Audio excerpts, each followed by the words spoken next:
Hey, how's it going? Just Moz Plz, and today I'm going to be doing a video on the Tier 5 Italian battleship, the Andrea Doria. I have it set up for more of a brawler, kind of close quarter role as opposed to the normal sniper that you get with Angelo Iacchino. So we're going to be running Paolo Di Ravel, as you can see. For the upgrades, we're running the secondary battery mod 2, and I believe the rudder shift, the steering gears mod 2, as well as the other 3 mandatory upgrades there. And what I have learned is the performance, at least for me, when you play this ship as the Brawler, is a little bit more consistent. So for Paolo, he's got time is of the essence, inspirations, Hipper, Soundwave. We're looking at perk 1 Brawler, perk 2 Porcupine, perk 3 Firefighter, perk 4 what's it called, Properly Meticulous. Legendary perk's got Will to Rebuild, just because it's the best option out of the 3. Probably could rank up Paolo a little bit more, but I have not yet. So I got a couple gameplays for us here. First game, it's got us on this wonderful map. Not necessarily an issue, but we want to get out of the open as quick as we can. So my first thought here was push up to the islands to use them as cover and catch people as they cross over from left to right.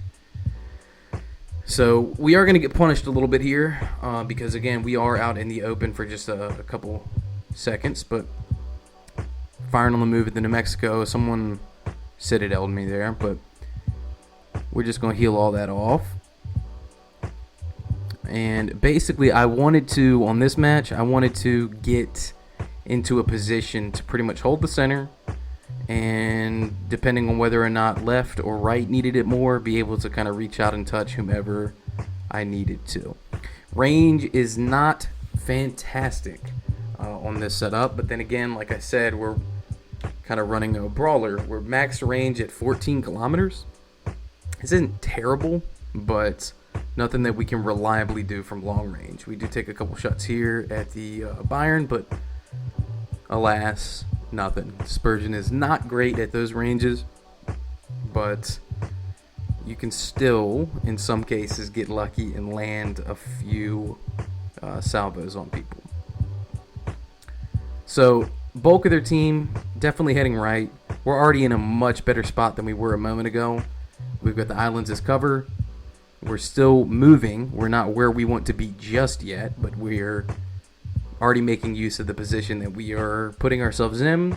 Didn't really play a hand in that guy's death, but we still somehow another walk out with the kill. Hugo, Cyclone. Cyclone's the priority.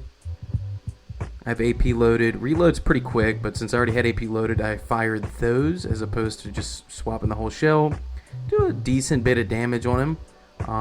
Definitely setting somebody else up for the kill. Torpedo acquisition, rudder shift from Soundwave kind of helps. We're able to make sure we can avoid the bulk torpedoes, and we're moving more akin to a cruiser than a battleship at this point, which is definitely nice. Hugo, I hate him. Kind of OP. Not really. They're glass cannon, but they still hurt very bad. So I'm careful about where he's pointing his guns at. Careful about showing him too much broadside. We want to get up to this next island, and that way we can quickly shift to our left if we need to. But our team on the left looks like they're doing a pretty good job as well. We've also won for their 2. Hugo's shooting HE at us. And we're spitting AP right back at him. Byron is coming back. He knows he's made a mistake by going over there. They have no more destroyers either. So our job has become a little less complex, a little more straightforward. Eventually, I imagine that smoke will kick in and we'll get some concealment, but doesn't really matter. Byron's down. Hugo's right behind him. Main battery guns on this thing are 320 millimeter. Secondary batteries, 90 millimeter 135 as well. Firing range on those is about 5.7 with the way that I have it set up. It's a good bit of cruisers in the back there. This is where the main batteries are going to kind of come into play.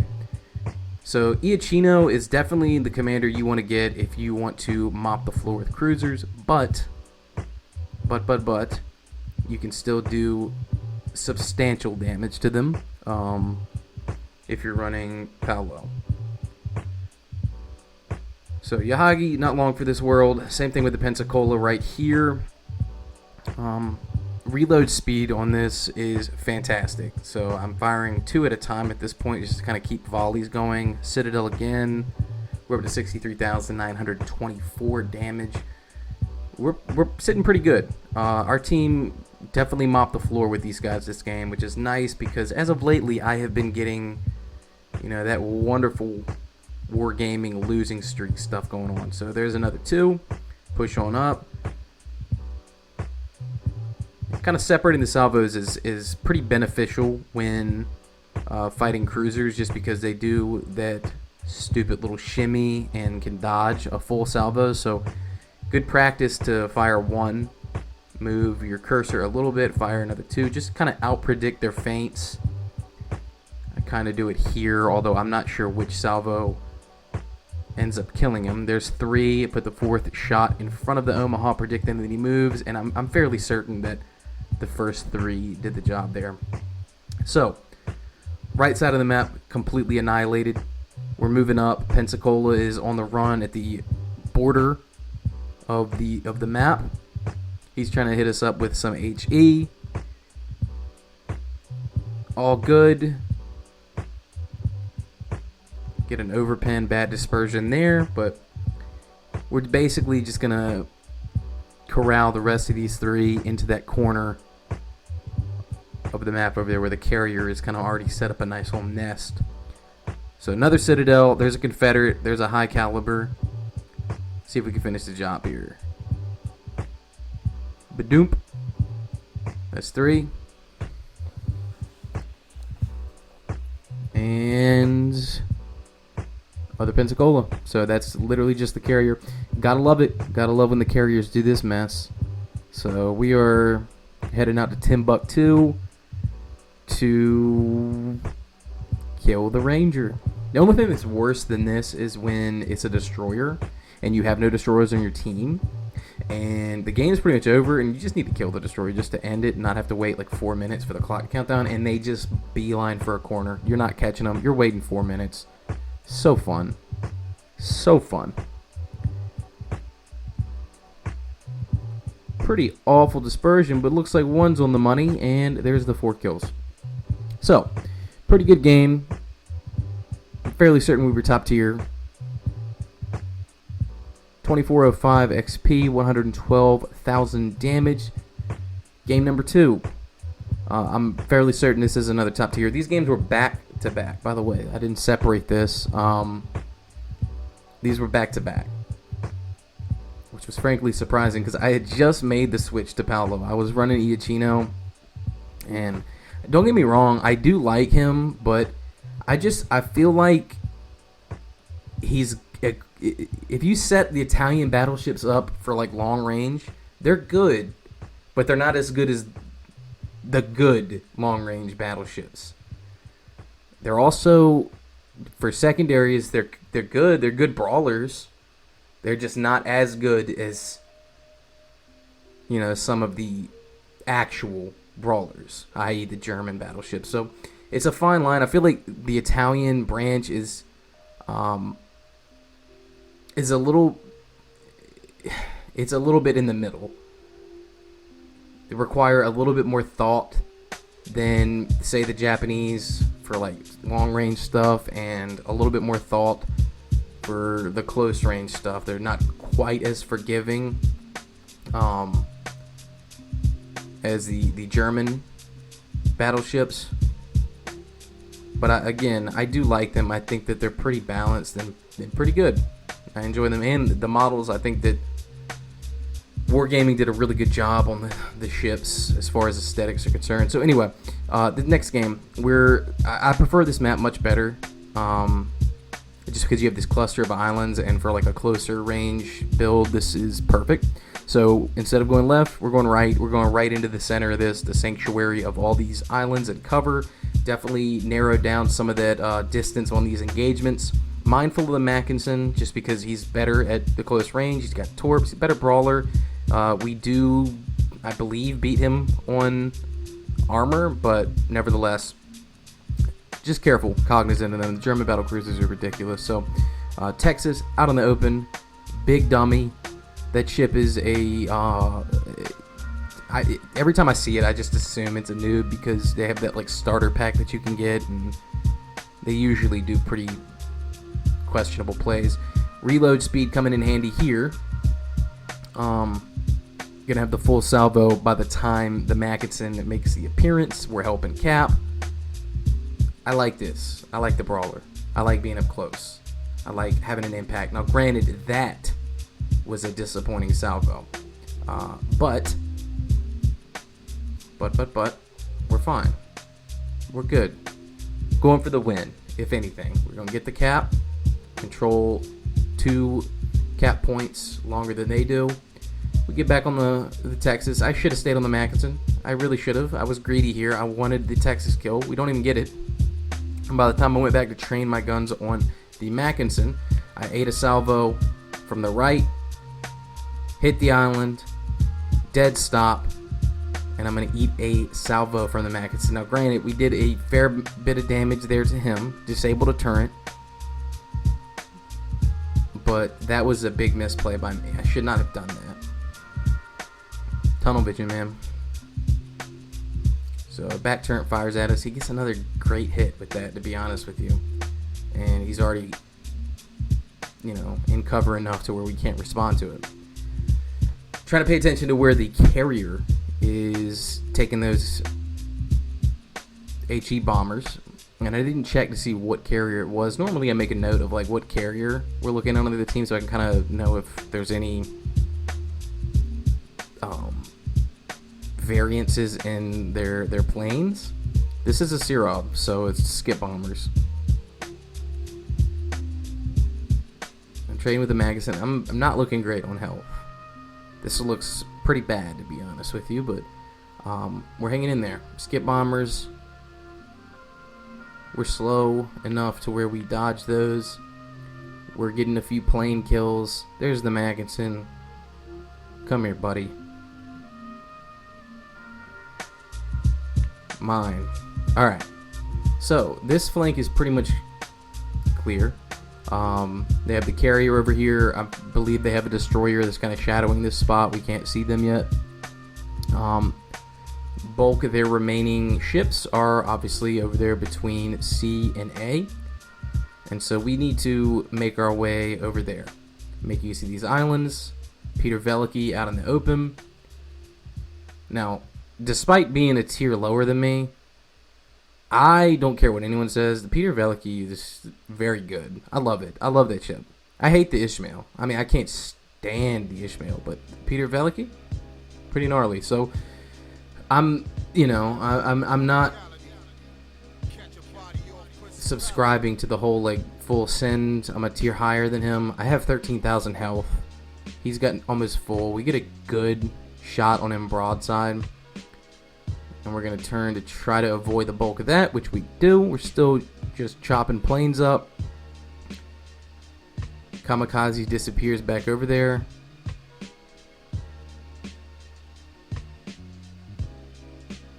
Or maybe they killed him. I'm not sure. Doesn't matter. We got to break out of these islands and get over to the carrier that's back there. I run aground here, but it's one of those situations where it's quicker to just plow through it. Just dig your little canal in the sand, plow through. He's giving us another broadside. RNGesus, be with me. Torp bombers coming in hot. Rudder shift, sound wave. Citadel, the Peter Veliky, and we have enough turning momentum there to ride straight over those Soviet torpedoes before they arm. Good to go. He's got his whole cluster of ships that are useless. He's back at his carrier now. We're back on the Veliky. We're broadside at the moment, but I'm trying to close the distance to this carrier as well. Now, I don't know if this is a misplay. It very well could be, but I normally do prioritize a carrier over a battleship, at least. We can get rid of them. There's their spotting, at least, you know, outside of the other 2 destroyers. I miss the entire salvo on that carrier, though. So I was like, alright, I guess I'll just forget that and I'll just fight this Veliki. But I will be drawn to shoot at that again in vain. He is dead set on making it around that corner of that island. So eventually I resigned to just, alright, let these destroyers deal with this guy. I don't care anymore. So we're squaring up with the Peter Veliki. And here's that other shot. I was just like, show me the money. 20-second reload is pretty outstanding, to be honest with you. So it's not that bad. But we're pushing up. Our team on the left over there had got kind of butchered. So we're going to need to abandon the Serov, leave him for the destroyer, cut left, go deal with whoever else is up. But there's little to no chance of me doing that. I will kill that Serov. Peter Veliki gets torped. Secondaries were lighting him up for a split second there. Pretty good. I mean, they shoot SAP, so, I mean, they're by no stretch of the imagination as good as, like, a German secondary bombardment, but viable, like I had said. So, the Serov managed to get around that island. Tennessee presents himself for a kill really, really quickly. I'm going to take a few shots of this guy, seal the deal on this kill. He's riding broadside, doesn't even address that, and like I said, just allows himself to be smacked once. Predicting a broadside from him here. And all it takes is 20 seconds for another cluster of rounds to be sent his way. Still peeping the Serov. Destroyers are taking way too long to get this dude and kill him. And I mean, the cruiser's over there with him too. So we're having to deal with these torpedo bombers. Because he knows what's good. He knows we're coming for him. But easy peasy, lemon squeezy, bob those.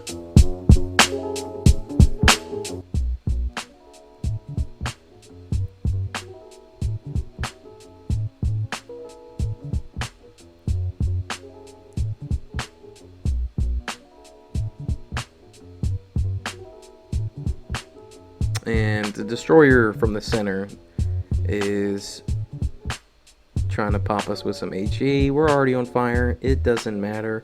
We're killing your carrier. Just got to close the distance a little bit. And then we can turn around and, you know, engage these destroyers. I was checking the range. All I need to do is get to 14. Boom, boom. And that's going to be all she wrote for him. Boom. Alright, turn around. Let's deal with these destroyers real quick.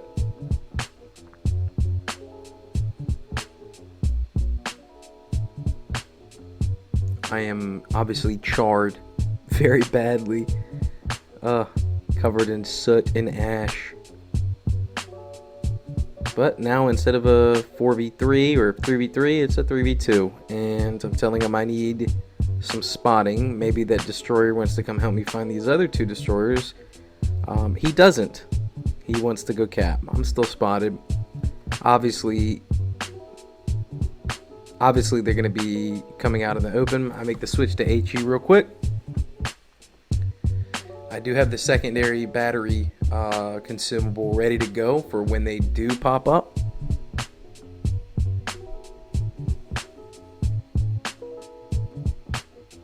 And lo and behold, right down in there, just about when the moment my reload's completed.